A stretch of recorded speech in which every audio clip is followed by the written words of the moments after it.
4 3 2 1।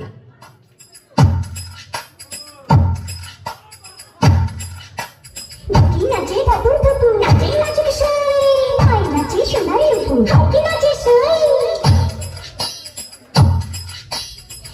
নাচে ঠাকুর ঠাকুর নাচে নাচে সাই ভাই নাচে সোনার উপর ঠকি নাচে সাই আরে আমার শরীরে নাচে তো নাচি ওষুধে খাই গুড়ি কোটা শুধু খেলে চলতো না ওষুধে খাই গুড়ি কোটা শুধু খেলে চলতো না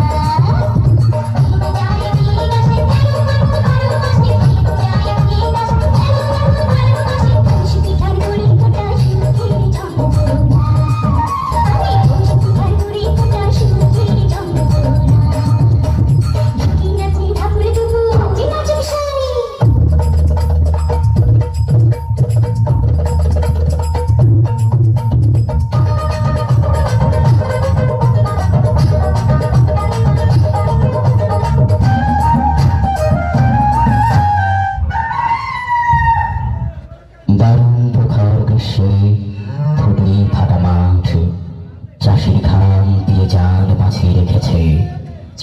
ঘন ঘন রামাল বাদলে ভেজে চোখ পোষ শতগুণ উৎসাহে চাষি লেগে পড়েছে।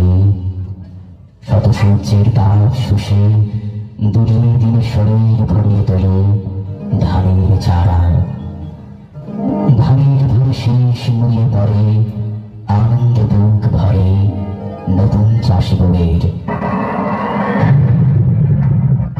কিন্তু কিশোরী আনন্দ যে সোনার ধান গোড়ায় ওঠার সাথে সাথে একটা কালো ভাব তাদের স্বপ্ন তাদের আশা সব ধূলিসাৎ করে দেয়। নিমেষের মধ্যে যে চাষিরা তাদের মাথার ঘাম পায়ে ফেলে সোনার ফসল ফলাচ্ছে সেই ফসলের দখল নিচ্ছে এক মহাজন। সেই মহাজন এই সামান্য ফসলের জন্য সেই গরিব চাষের মা বোনকে পর্যন্ত অত্যাচার করছে। তবে এই অত্যাচারের প্রতিবাদে সেই চাষিরা একদিন হয়ে উঠল অসামান্য। তাদের হাতে চলছে উঠল তীর, ধনুক মুখে গর্জে উঠল একটাই ভাষা, পরাণ দিব ভাই পিতা মাটি দিব খেলাই, পরাণ দিব ভাই পিতা মাটি দিব খেলাই।